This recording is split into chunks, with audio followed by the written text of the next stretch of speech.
দিনহাটা পৌরসভার বিল্ডিং প্ল্যানের নথি জাল কাণ্ডে গ্রেপ্তার আরও দুজনের ৮ দিনের পুলিশ হেফাজত।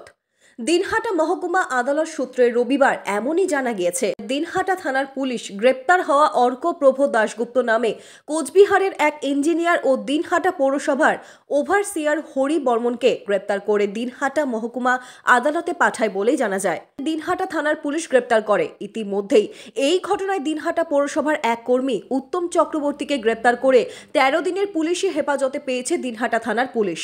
তাকে জিজ্ঞাসাবাদ করেই উঠে আসছে একাধিক নাম। সেই নামগুলি পাওয়ার পর জিজ্ঞাসাবাদ করছে পুলিশ।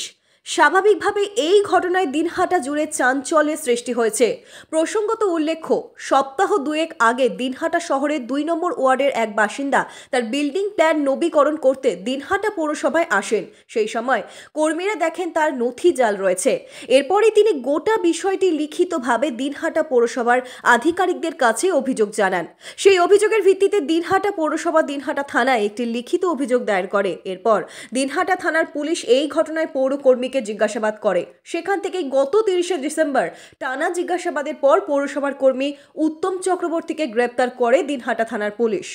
এরপর ৩১শে ডিসেম্বর তাকে দিনহাটা মহকুমা আদালতে পেশ করা হলে বিচারক তার জামিনের আবেদন নাকচ করে ১৩ দিনের পুলিশি হেফাজতের নির্দেশ দেয়। তাকে হেফাজতে পাওয়ার পরে আরও বেশ কয়েকজনের নাম উঠে আসে পুলিশের কাছে। সেই মতো দিনহাটা থানার পুলিশ আরও দুজনকে টানা জিজ্ঞাসা করার পর তাদের গ্রেপ্তার করে দিনহাটা মহকুমা আদালতের এদিন পাঠায়।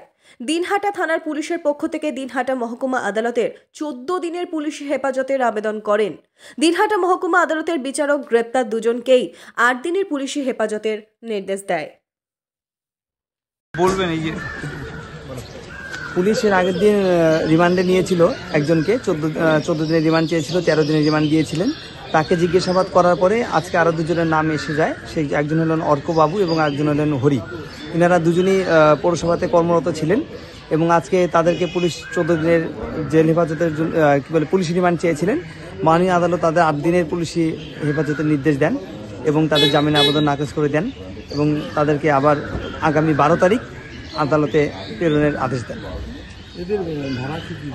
আগের যেগুলো ধারা ছিল সেগুলোই আছে, নতুন কোনো ধারা হয়নি, পুরনো ধারাতেই আছে। এখনও অ্যাডিং সেকশনে কিছু পড়েনি, অ্যাডিং সেকশন ইনকোয়ারি হওয়ার পরে পড়বে।